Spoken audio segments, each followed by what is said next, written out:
Good morning sa inyo lahat mga ka-abroad, mga ka-ex-abroad. Kumusta? Saan panig ng earth man kayo naroon? Sana iligtas kayo sa anumang kapahamakan. And meron tayong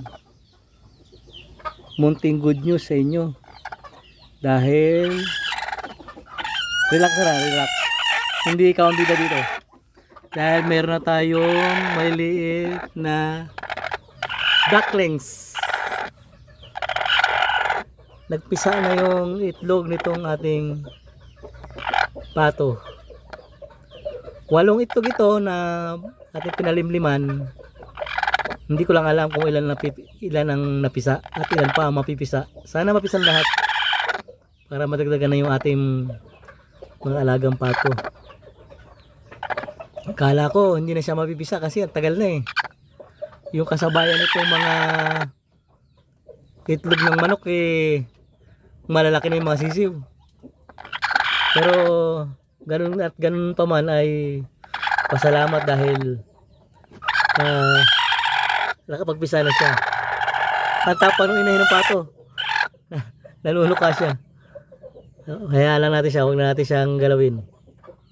At hindi pa siya handang magpakita ng kanyang mga ducklings sa ngayon. At ito nga pala, overactive naman itong ating isang inahin. Dito naman siya ng itlog sa tabi ng kulungan ng paitlogan ng pato. Ayan, meron naman siya ditong siyam na itlog. Magpapasikat ka rin. Ito yung ating tandang na medyo malaking lahi. At ito, meron na tayong ditong siyam na itlog ng native na sana ay mapisang lahat. At 100% mapipisa ito kasi hindi naman nakuulanan. Nasa loob siya ng bahay manok. So 100% ay mapipisa ito. Sana lahat para madagdagan natin mga native. And ito nga pala yung ating mga pato.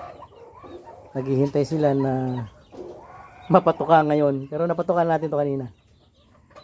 Yan. Hindi ko lang alam.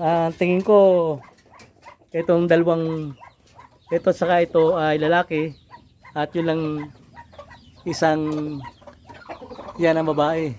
Yang napapagitnaan.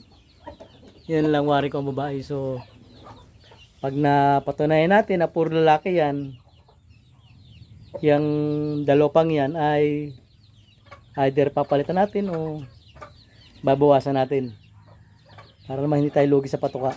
Kailangan natin dito yung nangingitlog. Okay lang na dalawa ang barako pero yung tatlo kalabisan. So ito na nga pala yung mga sisiyaw natin, ayan, medyo magaganda na, malalaki na sila. At siguro mga 2 weeks pa ibababa natin silang lahat dito sa lupa. Hayaan natin sila ditong magkaibot-kaibot para masanay sila sa mga langgam, para hindi sila masyadong susceptible sa mga kagat na langgam at sa mga ulan, para magkaroon sila ng matawag doon, immune system. Tama ba yun? Paggawa-gawa ko lang. Yan mga ka-abroad, mga ka-abroad, ang ating update sa ating mini farm dito sa aming Ragay. Maraming salamat and bye bye. Lipat na. Talon. Ayaw.